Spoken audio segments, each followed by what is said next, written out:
Hi guys, welcome to the Nail Files.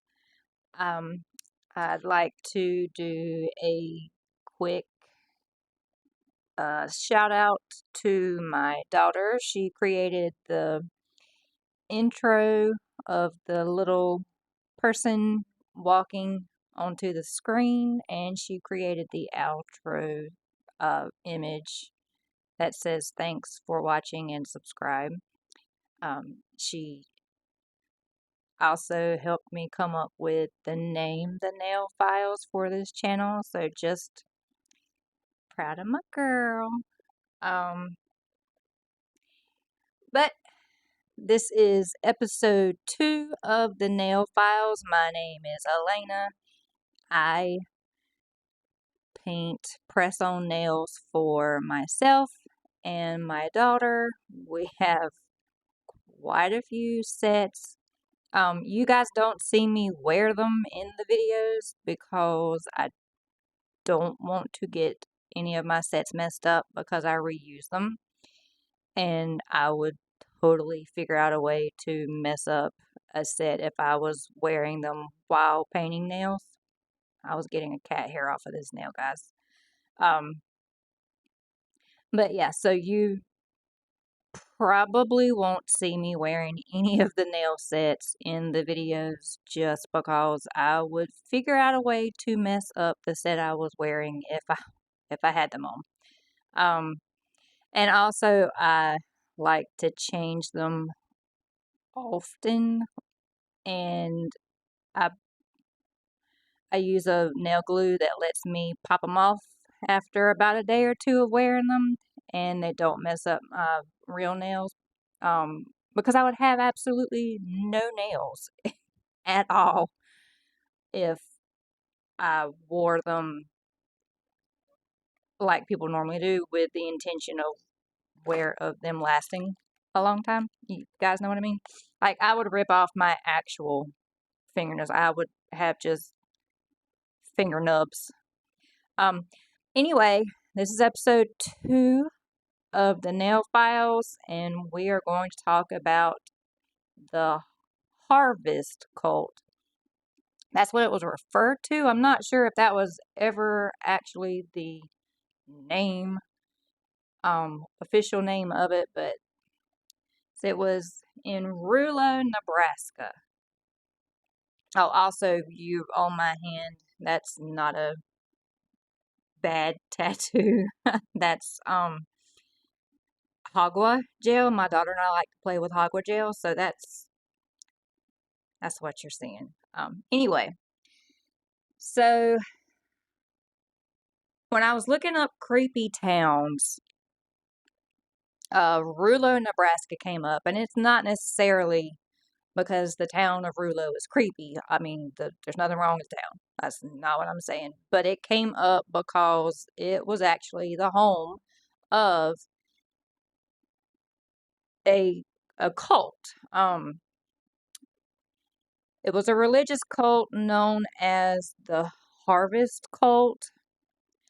Um, I come from a small town, so we have a lot of farmers. Farming is a hard life, but it was especially a hard life in the 1980s for America's heartland. Um, Many families found themselves facing bankruptcy, foreclosures. They were afraid of becoming homeless. They were afraid of poverty. So a lot of people turned to religion to help find help, comfort, just to kind of give them a peace of mind that everything is going to be okay. Um, if I get out of view, guys, sorry. I'm using pastel colors for this set. It's really kind of a Halloween set. It's got like witchy themed stuff painted on, like a spell book, a magic crystal ball, and that kind of thing. But it's pastel colors, so I'm not sure if you guys are actually able to really see what I'm doing or not, but I'm sorry. But back to the cult. So many people were just facing all these fears. They those who weren't facing something to help find them peace and comfort, other people were searching for someone to blame. Um, if you guys kind of you just always looking for, you either want help, it seems, or you want to find blame. But anyway, Michael Ryan did both. His blend of anti-Semitism, white supremacy, and doomsday prophecies drew people in.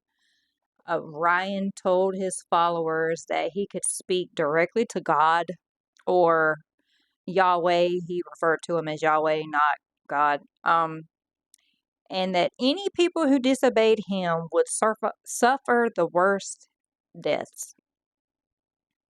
Michael Wayne Ryan was born in 1948. He was a high school dropout. He worked many different jobs to support his wife and his children. While working as a truck driver, he injured his back. That forced him to give up trucking. As a result, he turned to marijuana for the physical pain and to take his mind off the financial pressures of being jobless. And this was when he began his search for something that would help him spiritually. Unfortunately, Michael found what he was looking for in the Christian identity movement. So in the early 1980s, Ryan was attending rallies by James Wickstrom.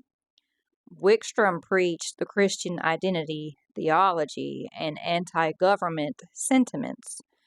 Ryan learned the basics of this movement and became a follower, and he became a well-known follower. He even eventually became referred to as Wickstrom's main man in Kansas. Court documents would state that Wickstrom showed Ryan the arm test, and that the arm test would become Ryan's favorite trick to use once he began getting his own followers. So, out of focus again, guys. Sorry. But, so this guy, Michael Wayne Ryan, found what he was seeking spiritually from this Christian identity movement, and became such a follower of it. He attended so many rallies of this James Wickstrom that he became so well known in this movement that he started picking up his own followers. People then began to follow Michael Ryan. Like, that's kind of how cults start, guys. But anyway, so the arm trick. He would hold a person's arm and their shoulder and then ask a question of Yahweh to learn his will, Yahweh's will. If the person's arm would drop, then supposedly the answer was no. And if the arm stayed up, then the answer was yes. But I mean, guys, he's holding their arm and their shoulder. So kind of just have to let it go and it's going to drop. Okay. So it was pretty faulty. The trick was the person holding the arm obviously had complete control over the other person's movements. They could phrase the questions and manipulate the answers to their advantage.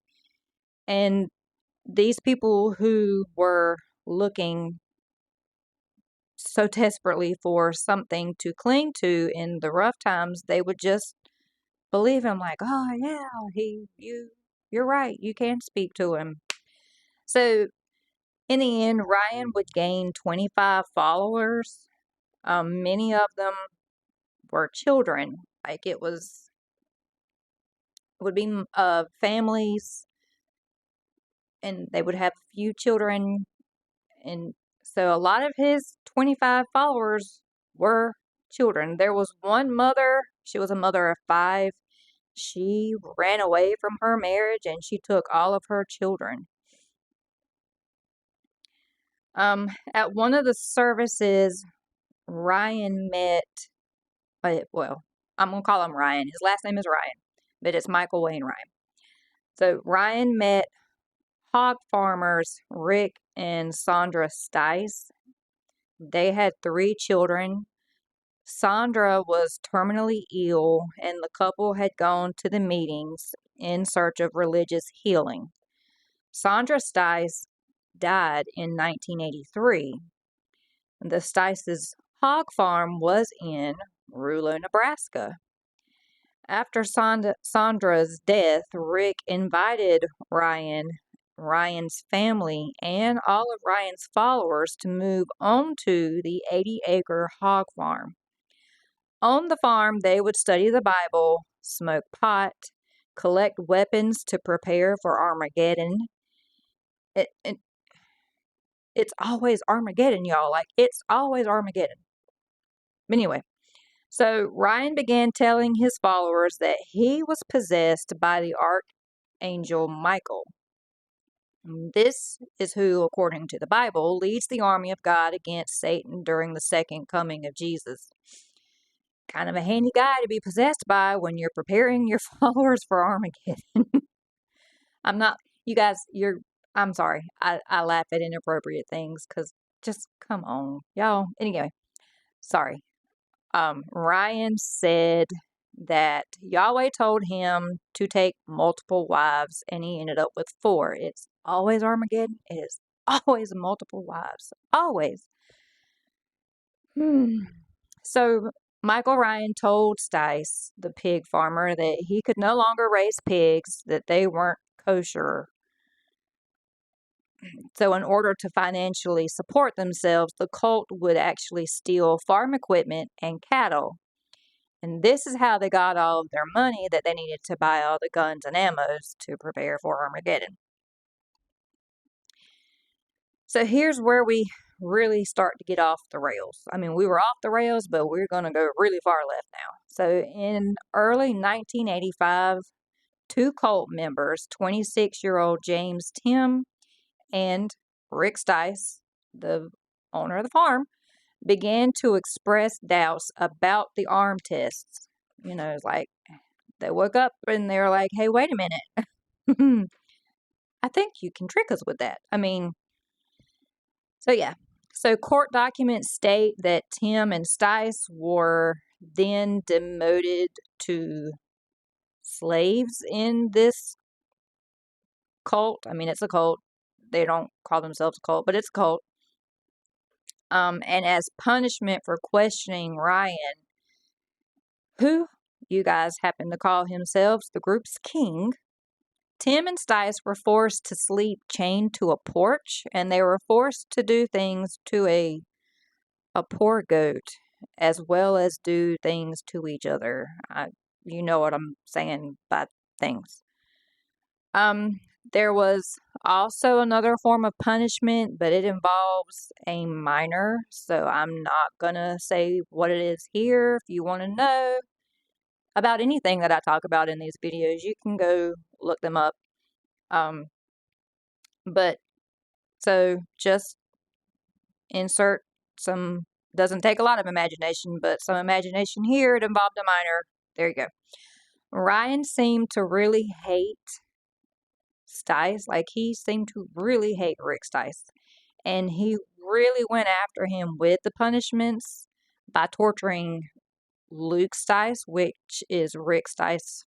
He was his 5-year-old son at the time. Stice would testified that Ryan put his cigarette ashes in the boy's mouth.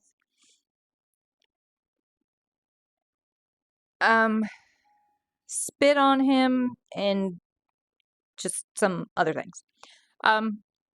Around March 25th of 1985, the young boy was slammed into a cabinet, and that led to a head injury, and this resulted in the unaliving of the child. And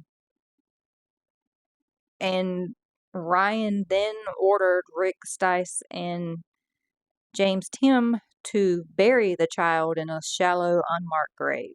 After his son's death, Stice would repeatedly run away from the cult, and he eventually left permanently on April 4th.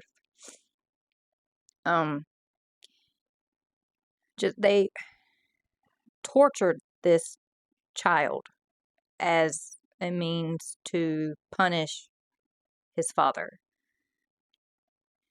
So, without his favorite slave to punish, he then turned to Tim, who then became the favorite slave. April 27th of 1985, Tim was beaten by Ryan and the other male members of the cult because he was accused of poisoning a turkey that the group was having at a meal. They took James Tim to a pig pen and was beaten and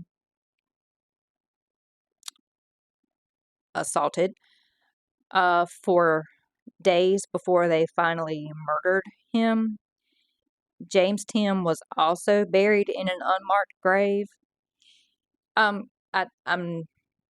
If I pause, it's because the assault or torture was adult things that we're not going to talk about.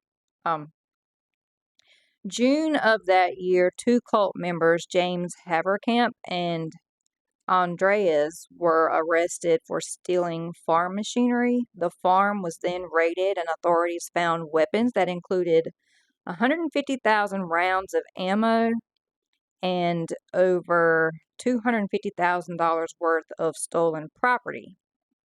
While in custody, Haverkamp and Andreas told the police all about the murders, which then resulted in another raid of the farm, which the FBI joined in. This is when the bodies of the 5-year-old, James Tim, Michael Ryan, of the 5-year-old of Rick Stice and James Tim were found. Michael Ryan, Dennis Ryan, and Timothy Haverkamp were all charged with first-degree murder. Michael and his son Dennis went to trial in March of 1986. Timothy had already pleaded guilty to second-degree murder. When asked why he participated, his response was, "That's what Yahweh wanted." It's just sad, guys. You're so desperate for something, and then it leads you to torture and murder. Michael was found guilty of first-degree murder. His son Dennis was found guilty of second-degree murder. October of 1986, Michael Ryan was sentenced to death. He pleaded no contest to second-degree murder charges for the death of Luke Stice. Dennis Ryan was given a life sentence but was released in 1997 after only spending 12 years in prison. James Haverkamp and John Andreas were sentenced to 26 years in prison but were released a year after Dennis Ryan in 1998. James Haverkamp's son Timothy was sentenced to 19 years to life but was released in 2009. In 2014, the Nebraska Board of Pardons made a rare move to commute Timothy Haverkamp's sentence, and they released him from a lifetime of supervision.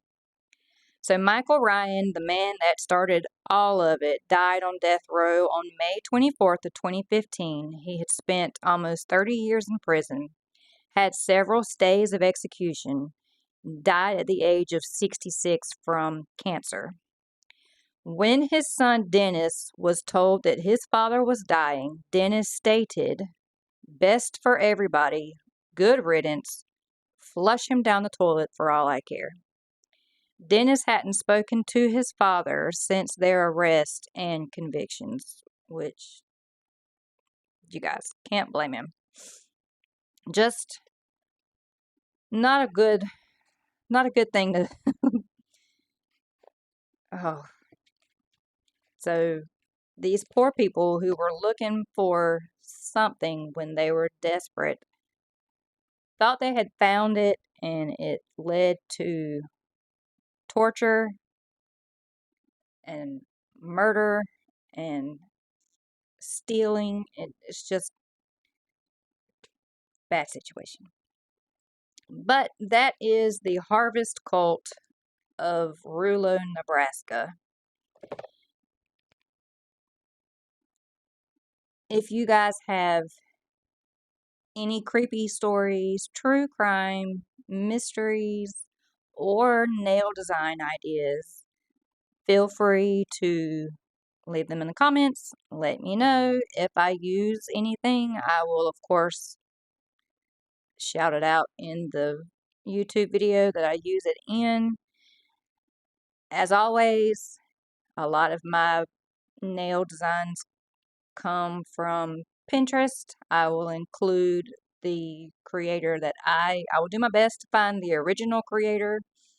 I will leave that information in the description box, as well as where I found the information about today's video. Hope you like the completed set of nails. They're kind of Halloween-y, kind of not. See you next time. Bye.